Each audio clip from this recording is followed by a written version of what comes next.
육신의 부활은 당신에게 어떠한 위로를 줍니까? 이 생명이 끝나는 즉시 나의 영혼은 머리 대신 그리스도에게 올려질 것입니다. 또한 나의 이 육신도 그리스도의 능력으로 일으킴을 받아 나의 영혼과 다시 결합되어 그리스도의 영광스러운 몸과 같이 될 것입니다. 예, 좋습니다. 우리가 뭘 믿는가 하는 것을 우리가 계속해서 문답을 통해서 우리가 살펴보고 있습니다. 우리가 성령을 믿고 또 우리는 또 뭘 믿습니까? 거룩한 공회, 그죠? 우리 거룩한 공회를 우리는 믿고 거룩한 교회, 거룩한 보편적 교회를 우리는 믿고 또 그다음에 또 우리가 뭘 믿죠? 성도가 서로 교통하는 것을 우리가 믿는다고 했습니다. 성도의 교제, 성도의 참된 교제, 그리스도를 머리로 하고 그의 몸된 성도들의 연합, 그 교제를 우리가 믿는다. 이렇게 고백을 했고, 그리고 또 우리가 뭘 믿는다고 고백을 합니까? 그 전에 하나 빠졌네요. 죄를 사하여 주시는 것을 우리가 믿습니다. 죄 용서를 믿습니다. 우리의 죄를 용서해 주심을 믿습니다. 우리의 모든 죄를 용서해 주시는 것을 믿고 또 뭘 믿는다 그랬어요? 우리의 죽는 날까지 우리가 싸워야 될 뭐가 있다 그랬어요? 우리의 타락한 본성, 그 본성의 그 타락함, 그것을 다시는 기억하지 아니하신다는 것을 우리는 믿습니다. 이게 우리가 믿는 거죠. 이게 우리의 믿음입니다. 자, 그리고 이제 그것으로 끝나면은 안 되죠. 아직 몇 가지가 남았을까요? 아직 두 가지가 남았어요. 믿는 거. 맨 마지막에 믿는 게 뭐냐면은 맨 마지막은 뭐예요? 사도신경 맨 마지막에 뭐 믿는다고 고백해요?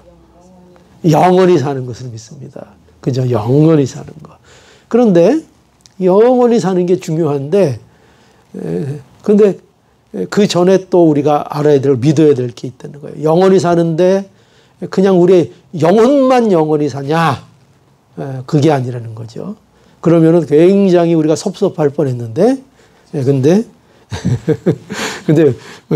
뭐라고 우리 고백하는가 할 때, 뭘 어떻게 고백해요?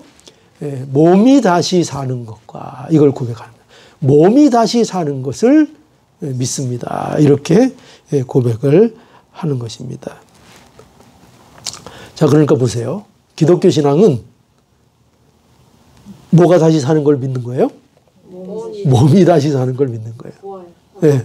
그러니까 우리가 부활하는데 부활해도 영적인 부활이 있잖아요.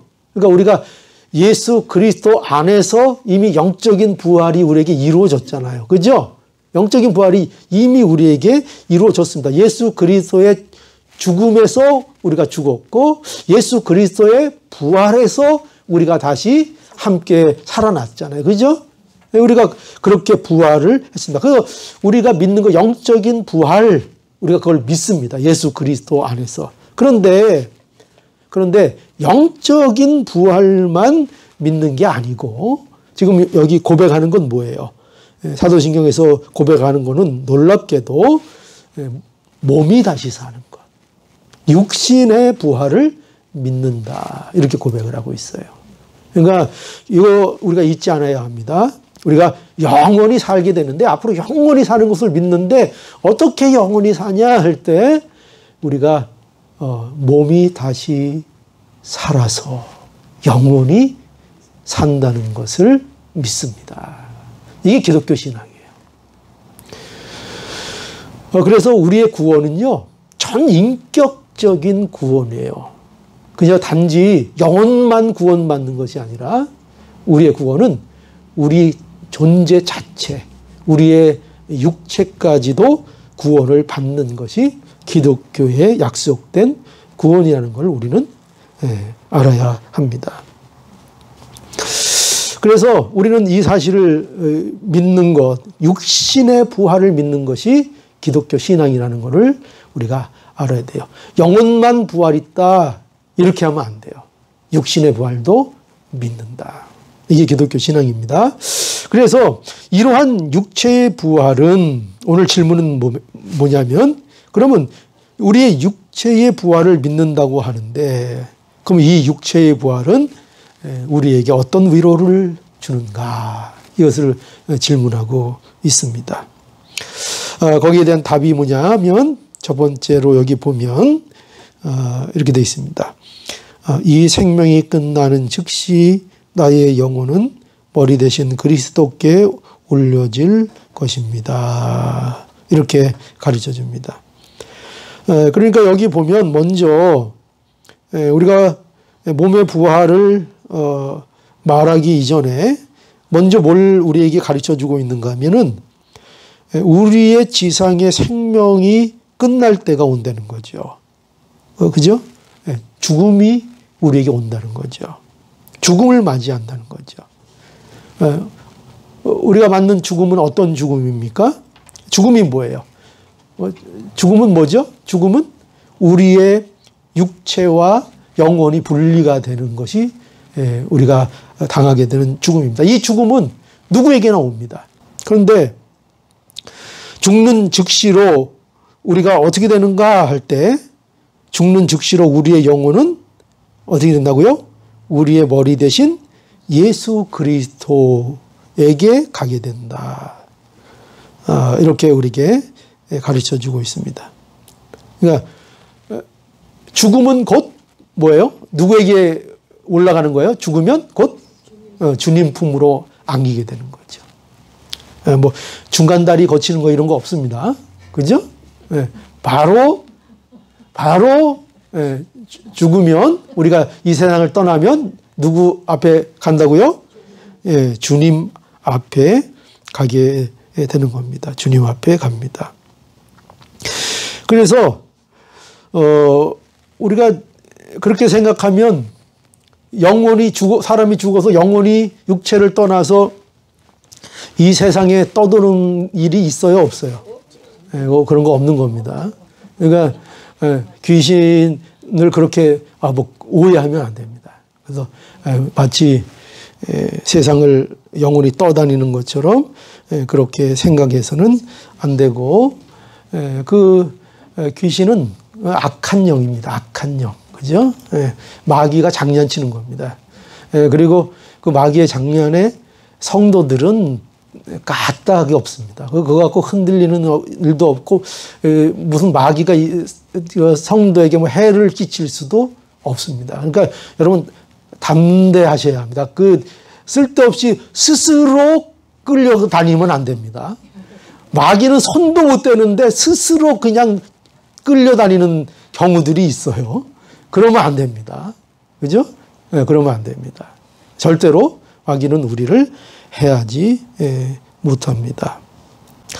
자, 그래서 우리는 죽는 즉시로 우리의 영혼이 우리의 머리이신 그리스도께로 우리의 영혼이 안기게 된다는 것을 알아야 합니다. 그래서 우리는 언제까지 그렇게 예수님 품에 있게 돼요? 언제까지? 그렇죠. 부활의 그날까지. 부활의 그날까지 그리스도와 함께 우리가 있게 됩니다. 그래서 누가복음 16장 22절에도 보면 이에 그 거지가 죽어 천사들에게 받들려, 여기에 보면은 아브라함 품에 들어가고 이렇게 되어 있습니다. 아브라함의 품에 들어가고. 이게 구역적 표현이죠. 천국에 대한. 그러니까 구약에는 아브라함이 믿음의 가장 대표되는 그 인물이고, 그래서 아브라함의 품에 안긴다는 것은 그가 하나님의 나라에 안기게 된다. 아버지 품에 안기게 되는 것을 그걸 표현하고 있는 것입니다. 그래서 아브라함의 품에 들어가고, 또 빌립보서 1장 22절에도 보면 바울이 그랬겠죠. 내가 그 두 사이에 끼었으니 떠나서 그리스도와 함께 있을 욕망을 가진 이것이 더욱 좋으나. 이렇게 분명하게 고백하고 있죠. 그러니까 바울은 어떻게 생각하는 거예요? 죽으면 누구와 함께 한다는 거예요? 네, 주와 함께, 그리스도와 함께 있게 된다 하는 것을 바울이 분명하게 증거하고 있습니다. 자, 그런데 우리 한번 생각해 보세요. 그러면 우리의 영혼은 죽는 즉시 하나님께로 우리 그리스도의 품에 안기게 되죠. 그러면 우리의 몸은 어떻게 됩니까? 우리의 몸은 이 세상에서 어떻게 되죠? 이제 무덤에서 썩든지 뭐 다른 방법으로 해서 하여튼 흙으로 돌아가게 되고 이 세상에 흩어져 버리는 그런 모습이 돼버립니다. 그런데 놀라운 건 뭔지 아세요? 놀라운 건 뭐냐면, 그런데 성경은 이러한 우리의 죽음에 대하여 어떻게 표현하고 있는가 하면은 잠을 잔다 이렇게 표현합니다. 그러니까 우리가 생물학적으로 물리적으로 보면은 영혼은 하나님께로 가고 우리의 육신은 땅에 들어가서 흩어지고 썩고 없어지고 그렇게 하지만 그 상태를 뭐 사라졌다 없어졌다 이런 식으로 하지 않고 성경은 그 죽음에 대하여 어떻게 표현한다고요? 잠을 잔다 이렇게 말씀한다는 겁니다. 그래서 데살로니가전서 4장 13절부터 보면은요, 실제로 이렇게 말씀합니다. 형제들아, 자는 자들에 관하여는 너희가 알지 못함을 우리가 원치 아니하노니. 자는 자들에 대하여. 그러니까 이 사람들 누구 얘기하는 거예요? 죽은 사람들을 말하는 겁니다. 성경은 그들을 뭐라고 표현하냐면은 자는 자들이라 이렇게 표현합니다. 그러면서 이는 왜 자는 자들에 관하여 너희가 알지 못함을 우리가 원치 않고 자는 자들에 대하여 알기를 원하는가 하면은 이는 소망이 없는 다른 이와 같이 슬퍼하지 않게 하려 함이라. 누구처럼 슬퍼하지 않는다고요? 소망이 없는 다른 이와 같이 슬퍼하지 않게 하려 함이니라. 제가 장례식장을 좀 많이 다니다 보니까 많은 슬픔을 나타내는 우리 성도들이 있습니다. 어떤 분은 그래요. 아유, 뭐 믿음이 있는데 그렇게 슬퍼하냐. 그렇게들 얘기합니다. 그러나 여기 우리가 뭘 알아야 되느냐면요, 슬퍼할 수 있어요. 왜요? 그렇죠. 떠나는데. 그죠? 아니, 내 사랑하는 자녀가 부모 틈을 떠나서 타국으로 가서 살라고 떠나는 것만 해도 마음이 찡하고 슬플 건데, 그리고 보고 싶고, 그죠? 그런데 내가 사랑하는 뭐 자녀든지 누구든지 하여튼 떠나게 되면 그게 어떻게 안 슬플 수가 있겠어요? 당연히 슬프죠. 당연히 울고. 그러니까 여러분 조심해야 될 게 뭐냐면요, 장례식장 같은 데 가서 막 슬퍼하는 분 보고 뭐 믿음 없이 뭐 이렇게 슬퍼해. 그거 조심해야 합니다. 슬퍼할 수 있어요. 제가 볼 때는요, 슬퍼해야 돼요. 슬퍼 안 하는 건요, 조금 제가 볼 때는 잘난 척 하는 거예요. 네. 슬퍼해야 돼요. 슬퍼해야 돼요. 근데 여기 이제 어떻게 슬퍼하는가? 이는 소망 없는 다른 이 같이 슬퍼하지 않게 하리라. 근데 슬픔이 달라요. 슬픔이 달라요. 세상의 사람들, 믿지 않는 사람들의 슬픔은, 장례식장에서의 슬픔은 소망 없어 슬퍼하는 거예요. 소망 없어. 그러나 우리 믿는 자들의 슬퍼함은 소망 없는 자들과 같은 슬픔이 아니라 우리는 소망 있지만 뭐가 섭섭한 거예요? 이별이. 당분간 못 볼게. 그죠? 얼마 전에, 요번 주군요. 요번 주에 제가 또 장례식장에 다녀왔습니다. 아버지 장로님이 2주 전에 떠나셨고, 또 그 2주 안에 아들이 또 쓰러져서 심정지가 와서 또 장례가 또 있었습니다. 근데 그 권사님 가서 뵀는데, 그 장로님 남편 천국 갔을 때는 그래도 잘 견디셨는데, 그 아들 장례식 때는 못 참으시더라고요. 그래서 저는 거기서 어떤 사람이 낼 수 있는 어떤 이 절규, 비명, 그 처절함을 들었어요. 거기서. 그분이 믿음이 없는 분이냐? 아니에요. 제가 볼 땐 굉장히 믿음이 깊고 신실하신 분이에요. 그럼 믿음 있는 척 했느냐? 아니에요. 분명히 믿음 있는 분이에요. 제가 오래 지켜보고 잘 알아요. 그러니까 뭐냐면 슬퍼할 수 있다는 거예요. 제가 뭘 말씀드리려면은 슬퍼할 수 있다는 거예요. 얼마든지. 그러나 본질적으로 우리의 슬픔은 소망이 없는 자들의 슬픔과 다르고 우리에게는 소망이 있다는 거예요. 소망이 있습니다. 그래서 우리는 망해서 없어지는 그런 슬픔을 우리가 토하는 것이 아니라 우리가 소망을 바라보는 중에 우리가 또한 아쉬움을 나타낼 수 있는 그런 우리의 모습, 그것이 된다는 것이죠. 그래서 우리는 우리의 죽음은 자는 것이다. 성경이 그렇게 우리에게 말씀하고 있고, 그래서 여기 데살로니가전서 4장 14절에 보면 또 우리가 예수에 죽었다가 다시 사심을 믿을진대 이와 같이 예수 안에서 자는 자들도 하나님이 저와 함께 데리고 오시리라. 그죠? 분명히 말씀하고 있죠. 자는 자들도. 예수 안에서 자는 자들. 그러니까 예수 안에서 자는 자들이 복된 거죠. 이것만큼 복된 게 없습니다. 15절 계속 보면 우리가 주의 말씀으로 너희에게 이것을 말하노니 주 강림하실 때까지 우리가 살아남아 있는 자도 자는 자보다 결단코 앞서지 못하리라. 주께서 호령과 천사장의 소리와 하나님의 나팔로 친히 하늘로 쫓아 강림하시리니 그리스도 안에서 죽은 자들이 먼저 일어나고 그 후에 우리 살아남은 자도 저희와 함께 구름 속으로 끌려 올려 공중에서 주를 영접하게 하시리니 그리하여 우리가 항상 주와 함께 있으리라. 얼마나 복된 말씀입니까? 그러면서 마지막에 뭐라고 끝나는가 하면요. 그러므로 이 여러 말로 서로 위로하라. 이거로 위로하라는 거예요. 그러니까 우리의 육신도 영광의 날에 우리가 구원을 받는다 하는 것을 우리에게 분명하게 말씀하고 있습니다. 우리가 이걸로 위로를 받아야 돼요.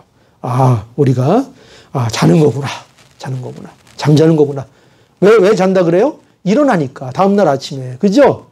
다른 날 아침에 일어나잖아요. 여러분, 다음날 아침에 잘 때, 내일 아침에 안 일어나야지 그런 사람 있어요? 일어나려고 뭐 맞춰놓죠? 시간 맞춰놓죠? 몇 시에 일어나려고 딱. 그죠? 그러면 알람 소리가 따르릉 울리면 눈을 딱 뜨고 일어나죠. 그죠? 그것처럼 천사장의 나팔 소리가 알람이 울린다는 거예요. 알람이 울린다는 거예요. 그러면 그때 우리는 다 이제 일어난다는 거예요. 왜냐면 자는 거니까. 그죠? 자, 둘째 보면은 또한 나의 이 육신도 이제 나오죠. 또한 나의 이 육신도 그리스도의 능력으로 일으킴을 받아 나의 영혼과 다시 결합되어 그리스도의 영광스러운 몸과 같이 될 것입니다. 네, 이렇게 말씀하고 있죠. 그러니까 우리의 영혼만 아니라 육신도 구원을 받는다는 거죠. 어떻게? 그리스도의 능력으로 일으킴을 받아서 우리의 육신과 영혼이 결합되어서 그리스도의 영광스러운 몸과 같이 될 것이다. 얼마나 놀랍습니까? 물에서 유를 하나님이 창조하셨는데, 그거 믿으세요, 안 믿으세요? 믿죠? 그럼 우리 몸이 어떻게 흩어지고, 물고기가 먹고, 짐승이 먹고, 어떻게 흩어져도 그게 문제가 해결 안 될 것 같아요? 하나님 그걸 못 하실 것 같아요? 말이 안 되죠. 그죠? 네. 여러분, 사람도요, 얼마나 대단한 일들을 하는지 여러분 아시죠? 지금 어느 지경까지 갔어요?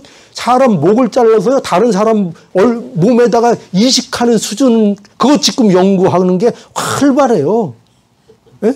세상에 목을 잘라서 붙인다니까요. 다른 사람한테. 지금 그런 일들이 인간이요. 진짜 말할 수 없는, 막 상상할 수 없는 일들을 해요. 그런 일들은. 그런데 여러분 보세요. 인간도 그런 능력이 있어요. 인간도 그런 능력이 있는데 하물며 하나님이 어떻겠어요? 하나님이 생각을 해보시라고요. 하나님이. 인간도 얼마나 신비한 일 많이 해요. 뭐 그런 이상한 뭐 목을 붙이고 이런 거 아니더라도 오늘날 우리가 갖고 다니는 폰 하나를 보세요. 전화기 하나를 보세요. 옛날에 그거 들고 나가면요. 옛날에 그 조선시대 이런 데 가면요. 이게 무슨 이게 우리 하늘에서 떨어진 뭐 그 사람들이 머리로 그걸 이해할 수 있을까요? 이걸 보면 뭔지 이해할 수 있을까요? 예. 네, 이건 뭐 그렇겠죠. 뭐 도깨비 방광이라 그러겠죠. 모르니까. 그죠? 여러분 보세요. 근데 보세요. 인간이 얼마나 대단한 일들을 오늘날 하고 있어요. 그리스도의 능력은 어떻겠냐 이 말이에요. 그리스도의 능력이 그리스도께서 그 능력을 발휘하셔서 쓰시면 그러면 우리의 영혼과 우리의 몸을 결합시키는 이 일을 과연 그리스도께서 못하시겠냐 이거예요. 자, 그래서 고린도전서 15장 20절에 보면 그러나 이제 그리스도께서 죽은 자 가운데서 다시 살아 잠자는 자들의 첫 열매가 되셨도다. 그죠? 첫 열매가 되셨습니다.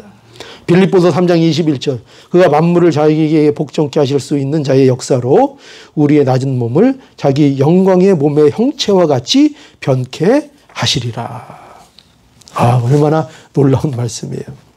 그러니까 우리의 육신은 얼마나 연약합니까? 그런데 우리가 앞으로 될 영광의 몸은 전혀 다른 몸이라는 거죠. 우리의 육신의 몸은 아프기도 잘하고, 그죠?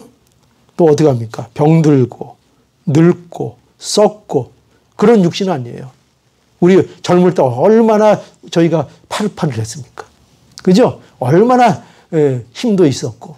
그런데 세월이 흐르면서 어때요? 점점 쇠약해지고, 아프고, 왜 이렇게 아픈 데가 많은지. 그죠? 왜 이렇게 자꾸 병인이 드는지. 그러나 부활한 몸은 더 이상 뭐가 없어요? 아픈 것이 없고, 질병이 없고. 그 비타민 필요 있어요? 없어요? 그죠? 지금 먹는 그 약 먹을 필요 있어요? 없어요? 지금 약 얼마나 많이 드세요? 젊은 저도 몇 가지 먹는데, 제가 알기로는 지금 약을 뭐 너무 많이 드시는 분들이 많이 있어요. 지금. 그죠? 어떤 분은 약 먹으면 배가 불러서 밥 먹을 생각이 안 난대요. 그 정도로 약들을 많이 드시고. 예? 근데 얼마나, 그 약 먹는 거 얼마나 지겨워요, 또. 그죠? 근데 부활한 몸은 더 이상 약이 필요 있어요, 없어요? 예, 필요 없죠. 예. 더 이상 주치의도 필요 없고. 그죠? 고린도전서 15장 53절. 이 썩을 것이 불갑을 썩지 아니할 것을 입겠고, 이 죽을 것이 죽지 아니함을 입으리로다. 그래서 병들지 않는 몸, 썩지 않는 몸, 얼마나 아름답고 신비한 몸을 우리가 가지게 되는지 모릅니다. 참 이거 생각하면은 기대가 되지 않아요? 그죠? 좀 가는 게 좀 두렵긴 한데, 그죠? 좀 두렵긴 한데 또 한편으로는 너무 또 기대가 되지 않아요? 예, 궁금하고 너무나 기대가 되고. 그리고 또 저는 너무 신기한 게 또 거기 가면은 또 서로를 다 알아본다는 거예요, 또. 아이고, 김 집사님. 아이고, 아무개 장로님. 아이고, 누구. 알아본다는 거예요. 그게 도대체 어떻게 그렇게 될 수 있을까?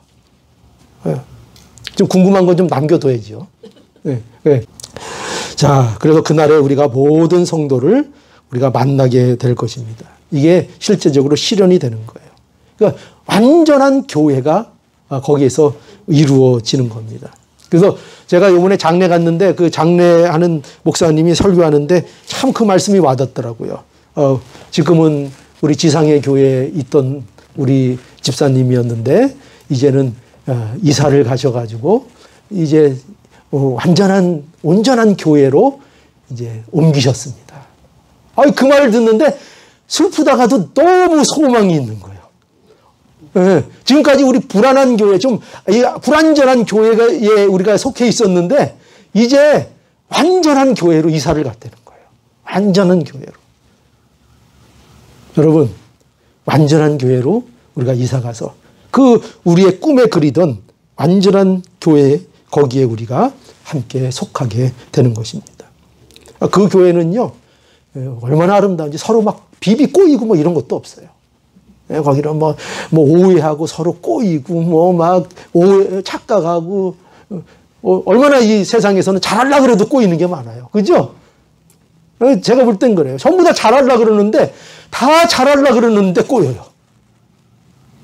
그게 이상하죠.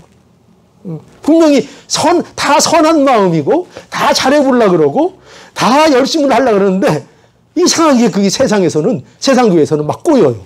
꼬여가지고 막 오해도 하고. 예. 의견이 서로 달라요. 그렇죠. 거기는 완전. 예. 그런데 하늘의 교회는 꼬여요, 안 꼬여요? 꼬이는 일이 없어요. 예, 완전하니까. 우리가 서로를 완전하게. 제가 지금 여러분들 자꾸 막 꼬시는 겁니다. 이제 천국으로. 예, 예. 천국에서는 지겨울까요? 안 지겨울까요? 안 지겹죠. 믿음 없는 하나님, 이러한 신비함을 모르는 사람들은요, 천국 가서 지겨워서 어떻게 살아요?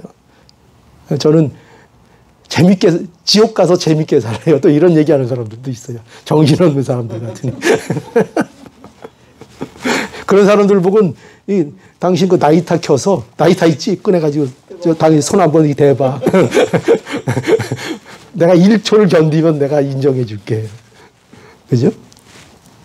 네, 지겨울 것 아니죠. 날마다, 천국이 놀라운 건요, 날마다 새롭고, 날마다 새로운 거예요. 날마다 새롭고, 날마다 설레고, 날마다 기쁘고, 날마다 만족스럽고, 전혀 질리지 않는 그런 것. 그런 것이 천국이라 하는 것입니다. 요한일서 3장 2절 마지막으로 한번 읽어보죠. 요한일서 3장 2절. 사랑하는 자들아, 우리가 지금은 하나님의 자녀라. 장래에 어떻게 될 것은 아직 나타나지 아니하였으나 그가 나타나심이 되면 우리가 그와 같을 줄을 아는 것은 그에 계신 그대로 볼 것을 인함이라. 아멘. 우리가 누구처럼 된다고요? 예수 그리스도처럼 된다고요. 이게 우리의 소망이야. 가장 큰 소망, 가장 아름다운 소망. 예수 그리스도 그분같이 우리가 되는 그날이 우리에게 기다리고 있습니다. 그러니 소망을 가지시고 믿음으로 우리의 남겨진 삶들을 살아가는 복된 성도들이 되기를 간절히 바랍니다. 예.